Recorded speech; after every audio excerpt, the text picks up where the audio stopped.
gotta make it out to Vegas, where the lights shine bright. Vegas, in the clear desert night. Vegas, where they can make you a star.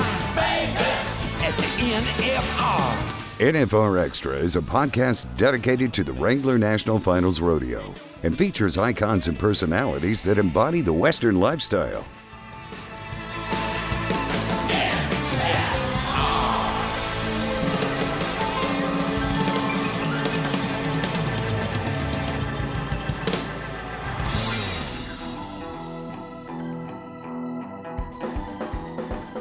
And I talked about pro rodeo, and pro rodeo is all about excellence and integrity and innovation and teamwork. That's their four main characteristics.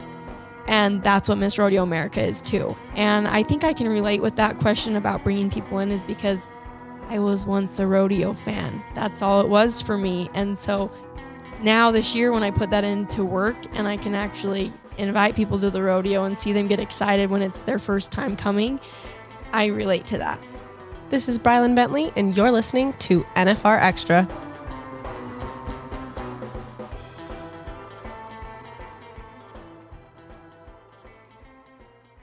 We are going to begin a 25-minute extemporaneous speech. I'm just going to introduce her and let her go. No, we're here with Miss Rodeo America, Olivia Favero, and I can't wait just to ask you questions because this is your job. You get to just talk and smile and wave. And so all jokes aside, we're going to have a great time with Olivia. And I do want to talk about your schedule though. Do you get to choose where you go? Give us a little bit of a peek behind the curtain as to how the Miss Rodeo America operation works. That's a great question and something that everybody needs to be aware of so that Miss Rodeo America can continue to go to these different events. Everything that I do is based on request with different pro rodeos and events that are hoping to have me come to their states and their cities to come and represent rodeo and Miss Rodeo America. So they'll send in a request on the Miss Rodeo America website, and my directors handle everything from there for me. So they make sure we have everything in place for the flights and where I'm going to stay when I get there and contacts of who I need to work with. And once that's all in place, they send me the information. And then I've got that on the shared calendar to make sure I know I need to be at the airport this day and this is where I'm headed for X amount of time. So it's something that I've had to adjust to because when I was Miss Rodeo Utah, I was in charge of my own schedule. So everything I got to do was something that I had reached out or accepted requests myself. But this year, they take care of that, which is nice. So I don't have so much on my plate to worry about when I'm traveling. But I do have to just be prepared and say, all right, I'll head there. Double check the calendar. Whatever you do, double check the calendar. Yes. That's talking about like a life by calendar situation when you talk about, okay, you're designing really, what is it, week to week? How early do you find out? Oh, no. Since we have that shared calendar, it's just a Google calendar, nothing fancy. They will add events as soon as they get the information. So that is helpful for me to be able to plan out my next few months. So I would say my schedule's pretty well set up until September, and there's not a lot of days off. So on those days where I might have a break, sure, something could maybe squeeze in at the last minute. But right now, I think I've got a good idea of what it'll be like for the summer and coming into fall. We'll talk about the crowning moment here in a second, but take us through that calendar so far this year. Oh, I would have to pull up my phone to remember all the things. I've been to 14 states already. I know that. And the first 3 months of the year, I was gone for the entire 3 months. I went to Denver and Rodeo Houston. And so those both are 3 weeks long. So I was in those two places for 6 weeks out of the first couple months of the year. But I've gotten to do a lot of rodeos with stock shows too. So that's been very fun and something that breaks up those rodeo performances and gives me things to look forward to in the day. But I've also done some sponsor visits. So I went to work with the folks at Wrangler in North Carolina and Montana Silversmith. So to go behind the scenes with them is something that I've really enjoyed and I haven't been part of that before. And I appreciate that because you study so much about these sponsors and the history of their company and who their CEOs are and exactly what their company stands for. But until I actually got to meet them, it was hard to put that into perspective. and truly appreciate it. So I was glad that I could go visit their warehouse and get those behind the scene tours and maybe work there one day. If you're at an event for 3 weeks, what does the luggage/baggage situation look like? I was really wondering about that. This was the hardest thing to figure out. I mean, not even being gone, being at hotels, being by myself, like those things didn't scare me, but the luggage. Like, yes. how many hats did you take? I only had 3 hats, and I'm sorry, Resistol. I smashed 2 hats into a hat can.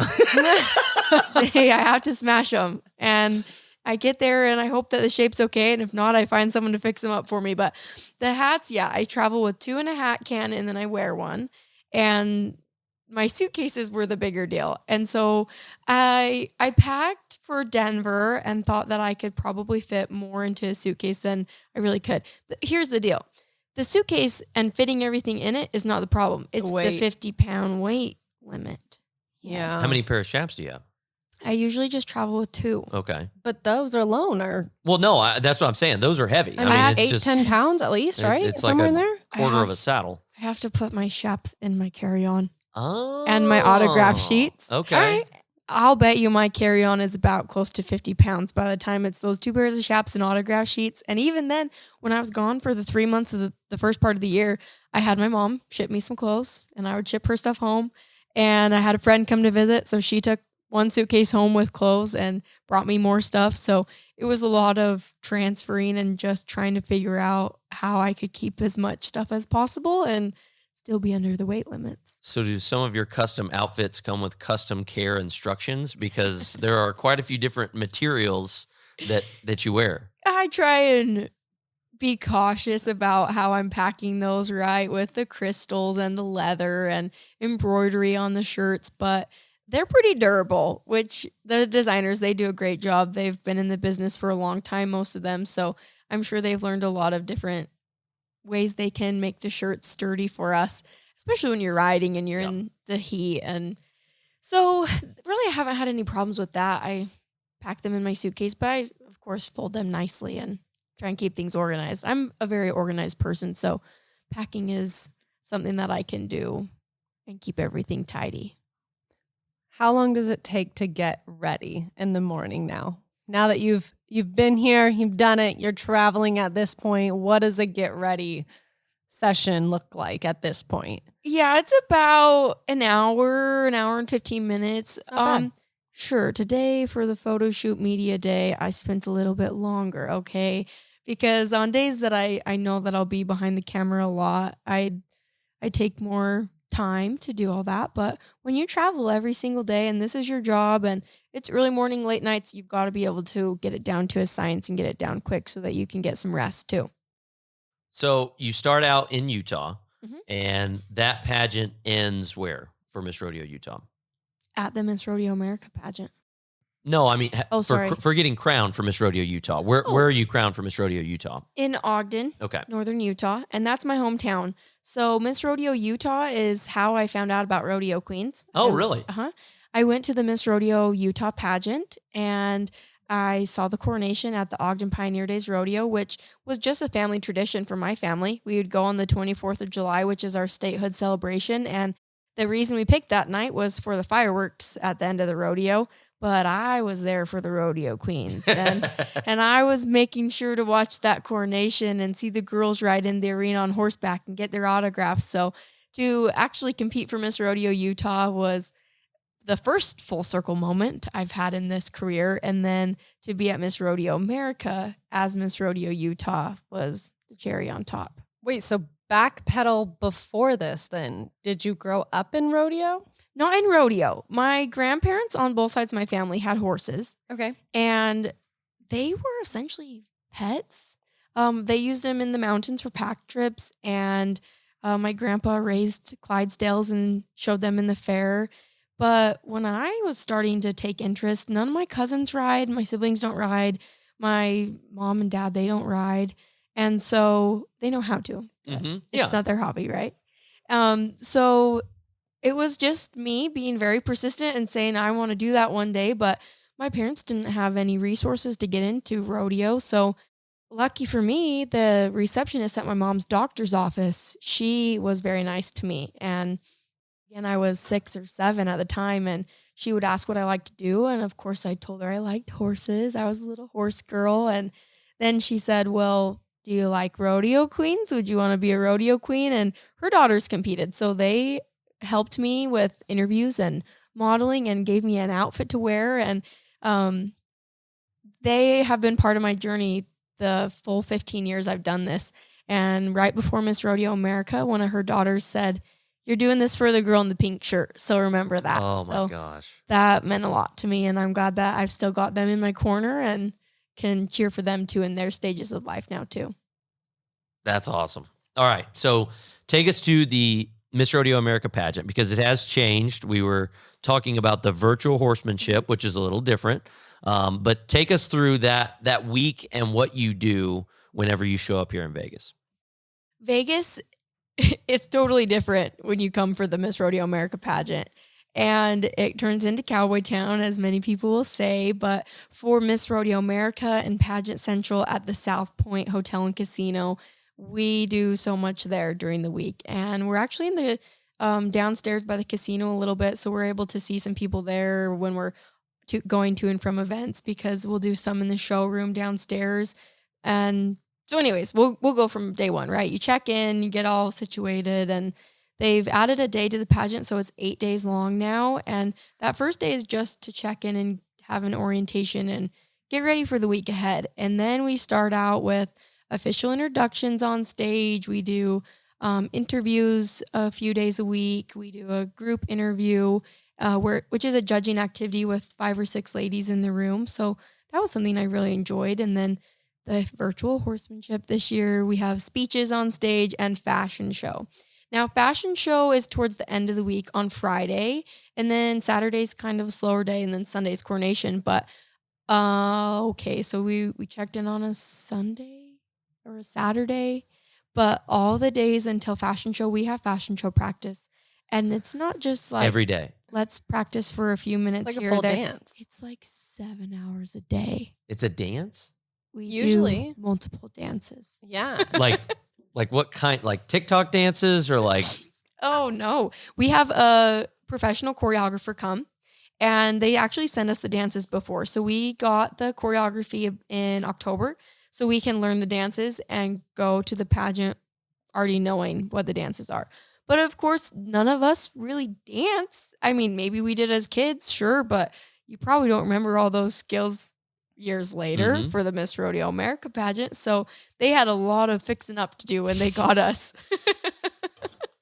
But they did True. wonderful. I don't think anybody in the stands would know in the crowd. I mean, we practiced so much those days, and I tallied it up, and I think it was close to 30 hours of practice at the pageant before we actually went on stage. I believe it. What were the songs? Oh, I don't know that I remember the exact songs, but our theme was Wizard of Oz. Oh, okay. And the yellow brick road leads to rodeo. I like that. It was very I like fun. that. And Fancy. each year, the Miss Rodeo America is the star of the show, right? So Callie Mueller from South Dakota, she was our Dorothy, and she was the star of the show. But this year, I'll get to be the star of the show. Do Wait. you get to pick it? I Then, don't get like to the pick. theme? Oh. And it's a secret. Did she have red Oh. sparkly boots? She did. She did? She, All right. she did. And this was the best part. She had a small, fluffy dog. Oh. And so Toto came to the fashion show, which we almost ran over, by the way, on stage. There's not very much room on that stage. No. 30-something girls. Poor little dog. Sorry, Callie. I'm glad he made it. He survived. He lives to tell. Let's take a quick pause, and we'll be right back. Looking to rope in some news and features you can't find anywhere else? Then look no further than the series of blogs at NFRExperience.com. You'll find customized content from experts in all things rodeo and Las Vegas. There's the NFR Insider and One-on-One with Susan Canode, Gold Buckle Buzz with Brian Hurlbert, NFR Experience with Patrick Everson, and the Junior NFR with Jack Nowlin. There's something for all rodeo fans. Check it out at NFRExperience.com. The NFR and Las Vegas, where every moment is legendary.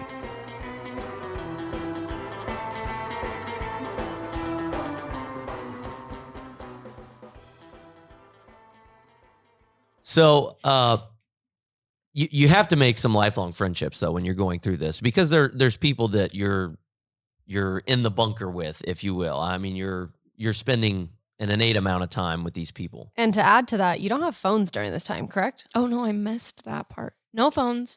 Your family, you have a certain family time allotted, and it's usually after an event for, I don't know, 5-10 minutes that you can say hi, and then they gather everybody up again and it's on to the next event. So no phones, which I love. I love that part of it. I mean, they're long, busy days. You're up late, up early. So to not have a phone to check and to be distracted by is a brilliant idea.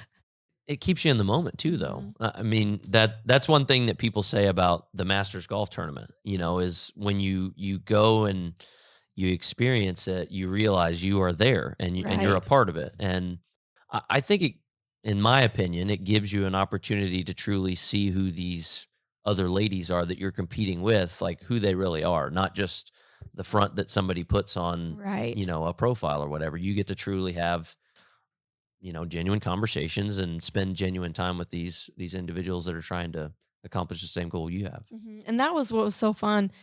We traveled together throughout the year. Some of the state rodeo queens did. I think I had the chance to meet almost all of them before we came to Miss Rodeo America. So sure, I knew their names. I knew where they're from and superficial things about them. But yeah, when we were there and got to spend all week together, and you're right, we were all competing for the same goal, but everyone, I'm not just saying this to say it, everyone was cheering for each other and we're fixing each other's hair and making sure your roommate's up in the morning. And so it's those types of skills and relationships that really solidify everything. And you think, okay, this is why I'm doing this. This is why it's worth it. So that moment leading up to the coronation, those last few days, are there distinct memories that you have or moments where you're like, oh my gosh, I could do this? Well, yeah, I was going to add to that too, because unlike the champions, like your world champs, you really don't know where you're placing throughout the week, right? No like update. you're just no update. You're just going to each function. You have to be mentally strong. And I knew that. I assumed that. And so I worked with a life coach and I did a lot of studying on myself and making sure I was ready, because when you're Miss Rodeo America, you don't just represent them, you represent yourself. And so you have to really know yourself before you come to this pageant. And so, yeah, I did that. And throughout the whole week, it'd been a long time since I competed, because Miss Rodeo Utah is in July. So you win in July. Well, then you have the 6-month waiting period before you actually start Miss Rodeo Utah. And then you have a year of being Miss Rodeo Utah with no competitions. So when I got to Miss Rodeo America, I had to remind myself, you are competing. Like, you got to kick it up a notch. You got to get into your mode and get into gear here. So the first couple of days I could feel myself warming up. And about day 3, when we started speeches, is when I thought, okay, you've hit your stride now. Just keep it up. Keep it up from here, right? Keep going at this pace. And I really enjoy the fashion show. I grew up dancing and cheering and being on stage. And so I do enjoy that part. And I think because we had so much practice, I was very comfortable with that part of it. So then we got to be done with our fashion show and I thought, okay, that went really well. And Saturday we had an auction where we were on stage and we presented our bag, and my bag was a hit. Everyone really liked it. So I was like, okay, yeah, I'm feeling really good. Well, then we got to coronation and I remember them giving us a little pep talk before, saying there's going to be one winner and everybody else really needs to support her. And I looked around the room and I thought, who do I need to support next year? Who is it going to be? I'm like, yeah, I love these girls. Yeah. Okay. I'll make sure to text them. I have all their numbers. And then when I was on stage and we answered our top 5 question, I didn't even think I was going to make it in top 5 because I was the last for top 5 to be called. Yep. So they called 4, and I just thought there's so many other girls here. I didn't. All right, hold on, don't go too fast because I've never been to the actual coronation. So you make top 5, then what happens? Okay, so you make top 5, and that's just in random order, and then they take everybody off stage. So then the top 5 winners, I guess whoever placed top 5, they go to a room together, and it's pretty quiet in that room, and everyone's stressing. Mm-hmm. Yeah, we're breathing hard. What questions are we going to get? Yes. So then they bring us back on stage and ask us a question. And do you remember your question? I don't remember the question exactly, but it was something about if you were to win Miss Rodeo America, how are you going to bring new rodeo fans into the sport? Good question. Which I had studied a lot and thought about what I want to say if I'm Miss Rodeo America. And so when they asked this question, that's when I was like, mic drop. Like, there you go. That, I like it. That question, I was like, yes, I did it. And still, I didn't know if I was going to win or not, but that I just was happy with. And I thought, if this is how I end it, perfect. And I talked about pro rodeo, and pro rodeo is all about excellence and integrity and innovation and teamwork. That's their 4 main characteristics. And that's what Miss Rodeo America is too. And I think I can relate with that question about bringing people in, is because I was once a rodeo fan. That's all it was for me. And so now this year, when I put that into work and I can actually invite people to the rodeo and see them get excited when it's their first time coming, I relate to that. That's fantastic. Talk about a mic drop on us. I listen, it's even better when you can call your shot. I mean, that's She called it before yeah, we it's could. just Babe Ruth pointing out to the center field wall. But I love that, and it's become fresh for me because my kids are not into rodeo, so I love hearing stories about families who, one generation was in or a new generation started, because it's okay. Yeah. I mean, Nothing to be shy about. Growing up, there was always this, such and such used to ride, so you need to do it too, and Yeah. it's not the case. Like Mhm. whatever your strength is, do that. Mhm. Like follow your passion, follow whatever you're good at, because if it's something that you resent, you'll eventually hate it.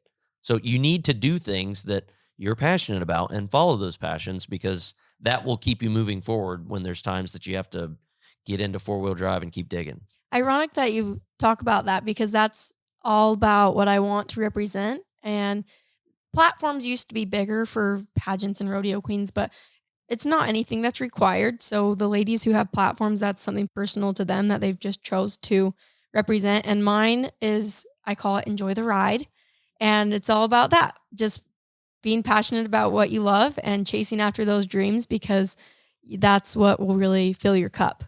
I love that, because and sorry, I didn't mean to cut you off, Brylan, but my whenever I'm having a day where I have to remind myself to be appreciative, I always just say, be happy where your boots are. Like if you can't be happy in that moment, then you're probably not going to be happy. So just be happy where your boots are. So I like that. Great advice. Our family is always find the positive. You can find a positive in any situation you are in as long as you're looking for it. Right. But my question for you is, along your ride, has your passion changed? Have you found there are things about rodeo that you love more than you realized? Oh, yeah. And that's just through experience. At first, I thought, I just want to be behind the camera, and I want to do all the pictures and be in the arena and get to ride. And while all those things are great and you need that for publicity and for people to follow, I love the production side of it. I love being behind the scenes and going to the meetings and knowing that this is going to happen at this time, and then we'll roll into this, and we're bringing these special guests tonight. So that's fascinating to me. And I think that as Miss Rodeo America, I've gotten to see how different it can be too. And I've enjoyed working with rodeo committees and personnel and everybody else there too, who's trying to put on a good show. Rodeo is entertaining. It is, and I think that's something that a lot of people miss, because sometimes when you read the comments when something happens, people will go, "Oh, I can't. They messed up or they screwed up," and it's like, no, we had a production meeting, we planned that. It looks like a happy accident, but I promise you, one of my favorites, there was a rodeo clown one time that was team roping, and they were like, "Why do they have the clown team roping?" Like, hey, we started this stick and put it in the show. Like, this is supposed to happen. But you're right. There's a totally different side of the coin that if you've never sat in one of those meetings, if you've never been on the other side, you just think, well, these things happen. The announcer calls out names. The clown tells jokes. Like the stock contractor brings horses. No, in today's world, production timeline it's like a rodeo Bible. Yeah, they do it. Sure, they tell their jokes, but at a specific minute and second of the rodeo. I think my organization mindset really likes that part of rodeo.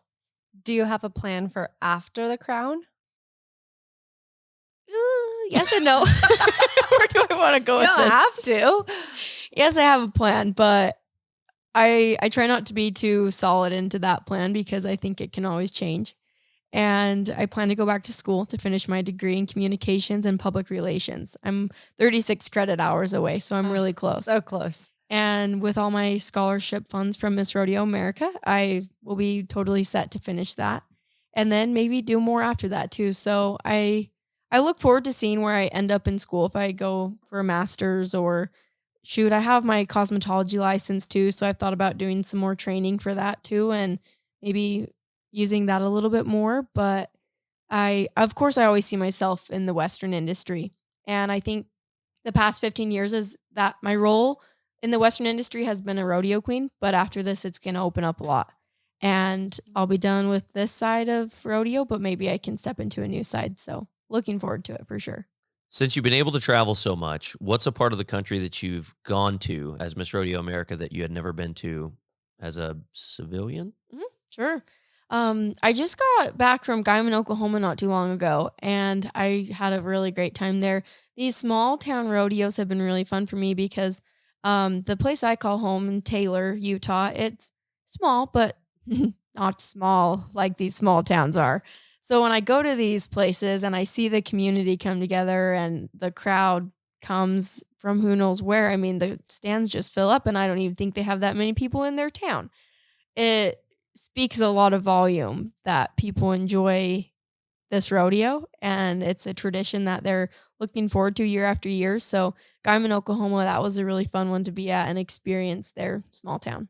It's amazing that you say that because we forget, we're spoiled in a way, that a lot of people may never get to come to the National Finals Rodeo. Oh my, And I know. And so for some of these community events, and that's what I have to remind myself too when I'm working is this is their NFR. Mhm. Like Yep. you have to show up today because this is their NFR. And if you mail it in, then you didn't give them what they were paying to see. So, treat this as their NFR because just like you said about the girl in the pink shirt, Mhm. there's a kid watching that wants to be the next world champion, or you don't know if, giving them a high five or telling them, hey, glad you came to watch. You never know when a moment like that can change the fact, their life in a positive manner.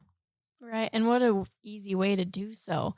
I mean, that doesn't take a lot of time. It's just being aware of it and taking a second to stop and acknowledge them. So Miss Rodeo America, that's a role that you get to talk a lot to people young and old and a lot of kids. And so to let them be seen and I guess noticed that's a good part of this job.